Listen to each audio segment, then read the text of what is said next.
Hey everyone, welcome back to English with Ali. Today's lesson is for learners who know grammar and vocabulary, but still feel like their English sounds a little unnatural.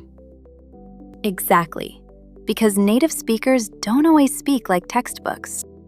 A textbook might say, "I will purchase a coffee before going to work." But in real life, Americans usually say, I'll grab a coffee on the way. A textbook might say, "I must complete several small tasks today." But a native speaker would probably say, I need to run some errands. That's why today, we're teaching you 10 daily English phrases Americans actually use in real life. You'll hear the meaning, examples, a short discussion, and then you'll repeat each phrase with us. So listen carefully, repeat out loud, and try to use these phrases in your own daily routine. Let's make your English sound more natural. Let's get started. Phrase number 1 is, grab a coffee on the go. This means to quickly buy coffee while you're going somewhere, usually in the morning or when you're busy.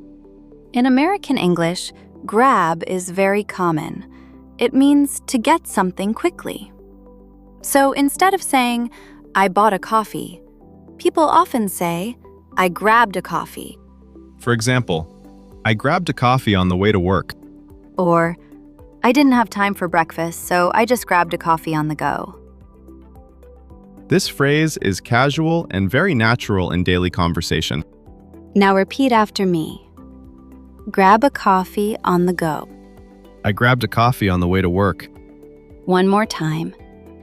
I grabbed a coffee on the way to work. Phrase number 2 is, catch up on emails.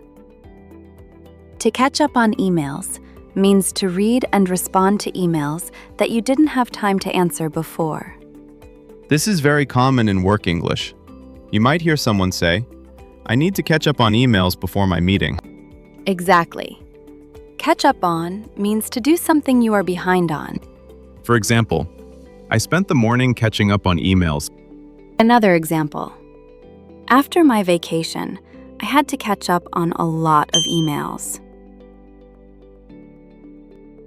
This phrase is useful for office English, remote work, and professional conversations. Now repeat. Catch up on emails. I need to catch up on emails before lunch. Again. I need to catch up on emails before lunch. Phrase number 3 is, hit the gym. This is a casual way to say go to the gym or exercise at the gym. Native speakers often use hit this way. It does not mean physically hitting something. It means going somewhere or starting an activity. Right. You can say, I'm going to hit the gym after work. Or, I try to hit the gym 3 times a week. You can also simply say work out. For example, I worked out this morning. But hit the gym sounds more casual and conversational. Now repeat, hit the gym. I'm going to hit the gym after work. Again, I'm going to hit the gym after work. Phrase number 4 is, run errands. To run errands means to go out and do small, everyday tasks. For example, going to the bank, picking up medicine, buying groceries, or dropping something off. So if someone asks, what are you doing today? You can say, I have to run a few errands. Very natural. Americans use this phrase all the time. For example, I spent the afternoon running errands. Another example, I need to run some errands before I come home. This phrase is neutral and common. You can use it with friends, family, or coworkers.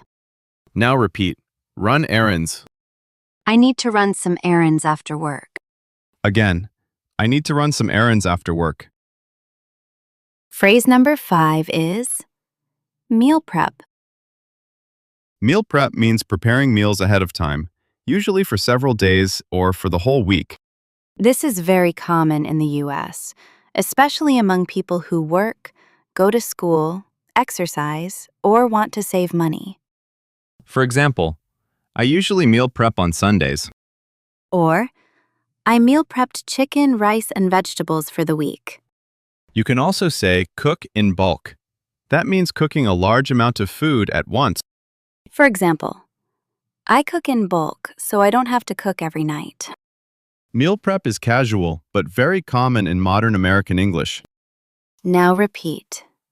Meal prep. I usually meal prep on Sundays. Again, I usually meal prep on Sundays. Phrase number 6 is wind down. To wind down means to relax after being busy, stressed, or active. This is a great phrase for daily routines because many people talk about how they relax after work. For example, after a long day, I like to wind down with a cup of tea. Or, I usually wind down by watching a show. You may also hear chill. For example, I just want to chill tonight. Chill is more informal. Wind down sounds a little more mature and natural for B2 and C1 learners. Now repeat. Wind down. After work, I like to wind down with some music. Again, after work, I like to wind down with some music. Phrase number 7 is grab lunch with coworkers. This means to have lunch with people you work with, usually in a casual way. Again, notice the verb grab. Americans use it a lot when talking about food or drinks. For example, I grabbed lunch with my coworkers today. Or, do you want to grab lunch after the meeting? This is more natural than saying, do you want to eat lunch together? That sentence is correct, but grab lunch sounds more casual and native-like. Good point. You can use this with coworkers, friends, or classmates. Now repeat. Grab lunch. I grabbed lunch with my coworkers. Again, I grabbed lunch with my coworkers. Phrase number 8 is do some light cleaning. This means to clean a little, but not deeply. Maybe you tidy the room, wipe the table, or put things away. So it is different from deep cleaning. Exactly. Deep cleaning means cleaning very carefully and thoroughly. Light cleaning means just making the place look better. For example, I did some light cleaning before my friends came over. Or, I'll do some light cleaning this morning and save the deep cleaning for the weekend. This phrase is natural for talking about home routines. Now repeat. Do some light cleaning. I did some light cleaning before my friends came over. Again, I did some light cleaning before my friends came over. Phrase number 9 is prep for a meeting. Prep is short for prepare. So to prep for a meeting means to get ready for a meeting. You might check your notes, review documents, make slides, or think about what you're going to say. For example, I spent the morning prepping for a client meeting. Or, I need 10 minutes to prep before the call. This phrase is very common in workplace English. It sounds natural and efficient. You can also use it for school or projects. For example, I need to prep for my presentation. Now repeat. Prep for a meeting. I need to prep for my meeting. Again, I need to prep for my meeting. Phrase number 10 is stock up on essentials. To stock up on something means to buy enough of it so you have it for later. And essentials are important things you need, like food, water, soap, medicine, or household supplies. For example, I went grocery shopping and stocked up on essentials.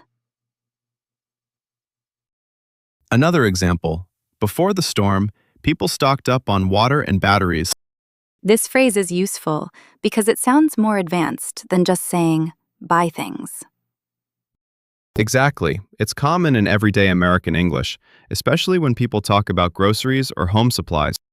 Now repeat. Stock up on essentials. I need to stock up on essentials this weekend. Again, I need to stock up on essentials this weekend. Great job! Let's quickly review all 10 phrases. Number 1. Grab a coffee on the go. Number 2. Catch up on emails. Number 3. Hit the gym. Number 4. Run errands. Number 5. Meal prep. Number 6. Wind down. Number 7. Grab lunch with coworkers. Number 8. Do some light cleaning. Number 9. Prep for a meeting. And number 10. Stock up on essentials. Now it's your turn. Which phrase is the most useful for your daily life? Write one sentence in the comments using one of today's phrases.